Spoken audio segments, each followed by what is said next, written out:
മദ്യപിച്ചതിനെ തുടർന്നുണ്ടായ തർക്കത്തിന് പിന്നാലെ യുവാവിന് ബാർ ജീവനക്കാരുടെ ക്രൂരമർദ്ദനം. തൊടുപുഴ TC ബാറിലാണ് സംഭവം. തൊടുപുഴ സ്വദേശി വിനീഷ് വിജയനാണ് മർദ്ദനമേറ്റത്. സംഭവത്തിൽ ആറ് ബാർ ജീവനക്കാരെ അറസ്റ്റ് ചെയ്തു. രാഹുൽ വിജയൻ വിവരങ്ങളുമായുണ്ട്. രാഹുൽ, എന്താണ് അവിടെ സംഭവിച്ചത്? ഈ കഴിഞ്ഞ വിഷു ദിവസമാണ് ഈ സംഭവം നടക്കുന്നത് എന്നുള്ളതാണ് ഏറ്റവും പ്രധാനപ്പെട്ട കാര്യം.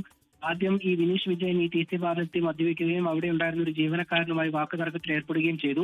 അതാദ്യം പ്രശ്നം പരിഹരിച്ച് രമ്യതയിൽ പിരിയുകയും ചെയ്തതാണ്. എന്നാൽ പിന്നീട് ഈ ബാറിൽ നിന്ന് ഇറങ്ങുന്ന വഴി വിനീഷ് വിജയൻ വീണ്ടും അവിടെ ഉണ്ടായിരുന്ന ജീവനക്കാരെ വെല്ലുവിളിച്ചു. പിന്നീട് ആ ജീവനക്കാരിൽ 6 പേർ ചേർന്ന് വിനീഷിനെ ആളൊഴിഞ്ഞൊരു സ്ഥലത്തേക്ക് കൊണ്ടുപോയി ക്രൂരമായി മർദ്ദിക്കുകയായിരുന്നു എന്നുള്ളതാണ് പോലീസിൽ നിന്ന് നമുക്ക് ലഭിക്കുന്ന വിവരം. അവിടെ CCTV വിഷയൊന്നും ഇല്ലാത്ത ആ സ്ഥലത്താണ്, ക്യാമറകളൊന്നും ഇല്ലാത്ത സ്ഥലത്ത് വെച്ചാണ് ഈ മർദ്ദനം ഏറ്റിരിക്കുന്നത്. അവിടെ നോ പാർക്കിംഗ് എന്ന് എഴുതിയിരുന്ന ഒരു ബോർഡ് ഉണ്ടായിരുന്നു. ആ ബോർഡ് ഉപയോഗിച്ച് ഗുരുതരമായി ക്രൂരമായി മർദ്ദിച്ചു എന്നുള്ളതാണ് അറിയാൻ കഴിയുന്നത്. ഇപ്പോൾ എന്തായാലും വിനീഷ് കോട്ടയം മെഡിക്കൽ കോളേജിൽ തീവ്രപരിചരണ വിഭാഗത്തിൽ ഗുരുതരാവസ്ഥയിൽ കഴിയുകയാണ്. സംഭവത്തെ തുടർന്ന് 6 ബാർ ജീവനക്കാരെയാണ് ഇപ്പോൾ പോലീസ് അറസ്റ്റ് ചെയ്തിരിക്കുന്നത്. അവരെ വധശ്രമം ഉൾപ്പെടെയുള്ള വകുപ്പുകൾ ചുമത്തി കോടതിയിൽ ഹാജരാക്കി റിമാൻഡ് ചെയ്യുകയും ചെയ്തു.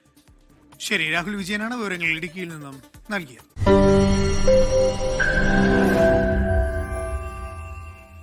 ലോകത്തെവിടെയായാലും ഏത് സമയത്തും 24 വാർത്തകളും ഓഗ്മെന്റഡ് റിയാലിറ്റി പാക്കേജുകളും എക്സ്പ്ലെയിനറുകളും വിശദമായി കാണാൻ ഞങ്ങളുടെ YouTube ചാനൽ നിങ്ങൾക്ക് സബ്സ്ക്രൈബ് ചെയ്യാം.